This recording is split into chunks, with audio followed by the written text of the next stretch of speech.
नमस्कार मित्रों, बड़े दुख की बात है,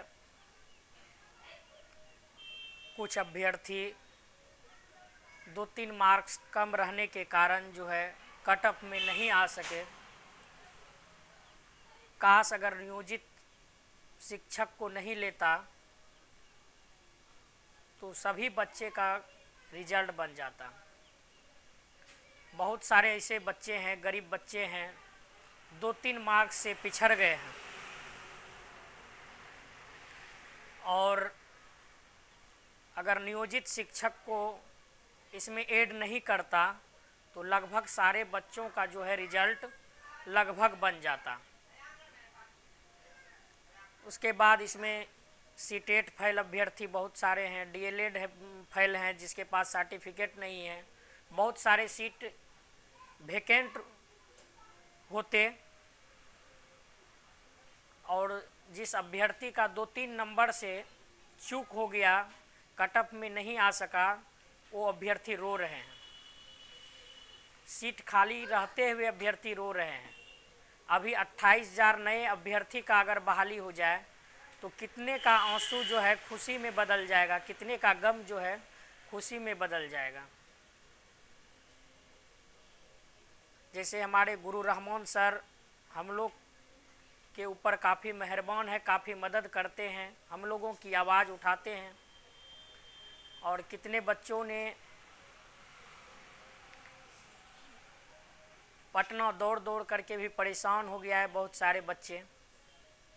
तो विक्की गोयल जी भी मदद करते हैं, लेकिन जैसे नया सीट निकला है 6 to 8, 9, 10, 11, 12 तक निकला है, तो बहुत सारे मेरे ऐसे भाई हैं, डीएलएड भाई, जो कि इस फॉर्म को फिलअप नहीं कर पाएंगे। या तो सीटेट पेपर 2 में क्वालिफाई नहीं है, या तो ग्रेजुएशन अभी तक नहीं किए हैं, तो वो 6 to 8 तो भर नहीं पाएंगे। वो तो केवल प्राइमरी के ही पात्र हैं। जिन्होंने इंटर करके डीएलएड किया है और ग्रेजुएशन नहीं है तो वो कैसे भर पाएंगे 6 to 8? वो तो सिर्फ प्राइमरी में भर सकते हैं, प्राइमरी में तो सीट दिया नहीं है। उसके बाद अगर 2-3-4 नंबर और अगर कट ऑफ गिर जाता, सीट वेकेंट जैसे खाली है, 2-4 नंबर अगर गिर जाता तो इसमें बहुत सारे बच्चे थे कि उसका सिलेक्शन हो जाता। सीट रहते हुए बच्चों को काफ़ी परेशानी का सामना करना पड़ रहा है। अभी बहुत सारे यूट्यूबर हैं, सिर्फ यही लिखते हैं कि नया वैकेंसी आ गया है 6 to 8 से लेकर 12 तक। अरे भाई 6 to 8 आया है तो डीएलएड भाई तो नहीं भर सकेंगे।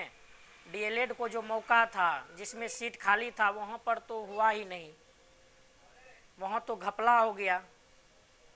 और आप कहते हैं 6 to 8 भाई जिसका ग्रेजुएशन होगा, सीटेट पेपर 2 क्वालिफाई होगा, उन्हीं का तो होगा।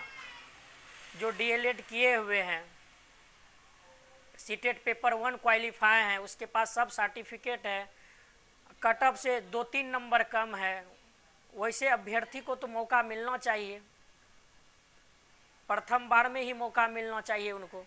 क्योंकि सरकार का जो क्राइटेरिया था, आयोग का जो क्राइटेरिया था, जनरल वाले का 48, ईबीसी का 41, इस तरह का क्राइटेरिया है। तो अभी बहुत सारे ऐसे बच्चे हैं कि जो कि बहुत अच्छे मार्क्स ला रहे हैं। जैसे ईबीसी वाले का 55 में हुआ है, बहुत सारे ऐसे बच्चे हैं 53-54 मार्क्स है, सीट खाली है, सीट वैकेंट है। इस जगह जो है कम से कम 2-3 मार्क्स से जो छूट गया है बच्चे, 10-20 हज़ार को तो मौका मिलेगा। अगर नियोजित निकल जाए, सीटेट फेल को छांट दिया जाए, डीएलएड को छांट दिया जाए, जिसके पास सर्टिफिकेट नहीं है, वहाँ नए बच्चों को मौका मिलेगा, कम से कम उसका जीवन सुधर जाएगा। और अगर 20,000 आ जाते हैं उस जगह टीचर, कहीं ना कहीं 1 लाख परिवार का जो है मुसीबत दूर हो जाएगा। क्योंकि एक बच्चे के साथ कहीं ना कहीं 5 परिवार जुड़ा हुआ है। कोई एक परिवार, एक बच्चा अगर नौकरी करता है तो उसके साथ 5 परिवार जुड़ा हुआ है। इस दर्द को समझिए। अगर 20,000 को और आप नया दे देते हैं 25,000 को, तो कहीं ना कहीं 1 लाख 1.5 लाख आदमी का जीवन सुधर जाएगा। एक एक अभ्यर्थी के साथ 5-5 10-10 परिवारों का जो है उससे जुड़ा हुआ है। तो ध्यान दें, जैसे हमारे गुरु रहमान सर हैं, हमारे लिए, हम लोगों के लिए बहुत मेहनत कर रहे हैं। और नया वैकेंसी तो है तो बीएड वाले भरेंगे, जो डीएलएड में ग्रेजुएशन है, सीटेट पेपर 2 क्वालिफाई है, वो भर सकते हैं। लेकिन जो ग्रेजुएशन नहीं है, डीएलएड पास हैं, बीपीएससी में भी आपका कट ऑफ से 2-4 नंबर कम है और आपके पास सीट अवेलेबल है, तो कम से कम आप उस बच्चे को लीजिए, कम से कम उस बच्चे को लीजिए, उसका दर्द जानिए, कितना वो कठिन परिश्रम करके आपके मंजिल तक पहुंचा है।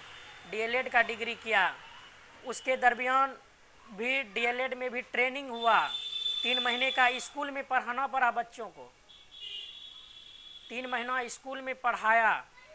डीएलएड के बाद जो है फिर सीटेट किया, फिर उसके लिए तैयारी किया और सीटेट करके फिर आपके बीपीएससी का एग्ज़ाम दिया, उसमें भी क्वालिफाई है, लेकिन 2-3 मार्क्स कम है आपके कट ऑफ से। लेकिन आपके पास बहुत सारा सीट है सर, आप कुछ गरीबों पर भी दया कीजिए, जिसका 2-3 नंबर कम हो, 4 नंबर कम हो, जहाँ तक हो सके आप मिनिमम मार्क्स यानी कि कट ऑफ को गिरा करके आप उस अभ्यर्थी को लीजिए। अगर आप नया 25 से 30 अभ्यर्थी और ऐड कर देते हैं तो कहीं ना कहीं 1.5-2 लाख परिवारों का जीवन सुधर जाएगा सर। धन्यवाद सर, बोलने में जो गलती होगी उसके लिए माफ़ी चाहता हूँ, लेकिन अगर थोड़ा सा ध्यान दिया जाए तो हम गरीबों का जीवन सुधर जाएगा। जो भी बच्चे 2-3 मार्क्स से पिछड़े हुए हैं उनका जीवन सुधर जाएगा। धन्यवाद।